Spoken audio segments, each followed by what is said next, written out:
अस्सलाम वालेकुम, this is फार्मालूम। और आज हम जिस मेडिसिन के बारे में बात करेंगे उसका नाम है मिकोमेड, यानी कि मेथी कोबाल।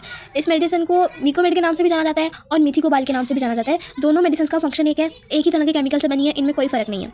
तो सबसे पहले हम बात कर लेते हैं कि मिकोमेड और मेथी कोबाल किस लिए यूज़ होती है। तो मिकोमेड और मेथी कोबाल जो है वो विटामिन B12 की कमी को दूर करने के लिए इस्तेमाल की जाती है। यानी कि वो मरीज़ जिनके पट्टों में खिंचाव रहता है, मसल वीकनेस हो जाती है, जिनके अंदर खून की कमी होती है, उन्हें अनीमिया होता है, या फिर बड़ी उम्र के लोग अक्सर ये शिकायत करते हैं कि हमारे सोए से हाथ जो होते हैं वो सो जाते हैं जब हम सो रहे होते हैं, या उनमें सुइयाँ सी चुभती हैं, नबनेस होती है और सो जाते हैं, खून रुक जाता है बिल्कुल। तो उनके लिए उनके अंदर जो होती है खून की कमी होती है, अनीमिया होता है, उसकी कमज़ोरी को दूर करने के लिए मिकोमेड या मेथी कोबाल ली जाती है।